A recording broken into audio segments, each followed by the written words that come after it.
Le devenir d'Haïti après 1986, une urgence collective.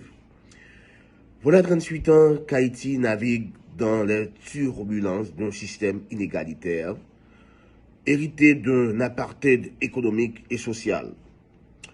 Un système où les élites autoproclamées, véritables gardiens de l'immobilisme, s'entre-déchirent pour satisfaire leur appétit insatiable de pouvoir et de richesse.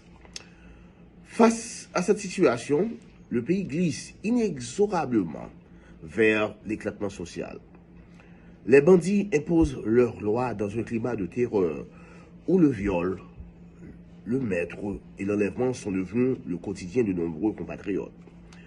Pire encore, les institutions éducatives et universitaires, piliers essentiels de toute nation, sont systématiquement attaquées et détruites. Mais qui est derrière tout cela? Quels intérêts servent ces actions destructrices? Pour répondre à ces questions, il est impératif de s'interroger sur les véritables bénéficiaires de ce chaos organisé. Ce système, enraciné bien avant la chute des Duvaliers, profite d'une minorité tandis que la majorité du peuple souffre. Pourtant, je refuse de céder au désespoir. Je choisis de croire qu'Haïti peut se relever. Chaque homme, chaque femme, chaque jeune est une valeur ajoutée pour construire un futur meilleur. Ce renouveau ne sera possible qu'avec une solution inclusive, durable et axée sur les besoins fondamentaux de la société. Quels sont les chantiers incontournables? La sécurité.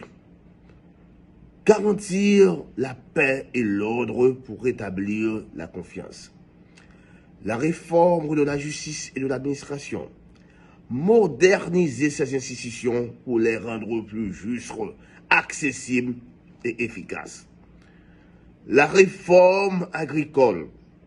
Investir dans l'agriculture pour assurer la souveraineté alimentaire et soutenir les communautés rurales. La santé publique. Élaborer un système de santé adapté, incluant un accent particulier sur la santé mentale, la santé maternelle et infantile, ainsi que la gestion des urgences sanitaires. Le tourisme.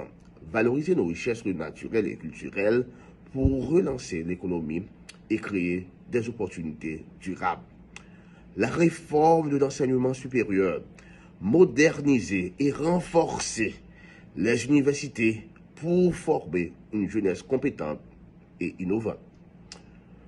Je suis convaincu qu'avec une vision claire, une mission adaptée et une mobilisation collective, Haïti peut surmonter ces défis. Haïti ne doit pas périr, il ne doit plus perdre ses filles et ses fils. Vive la République. Antoine Bol, Askel Charles, médecin, citoyen engagé.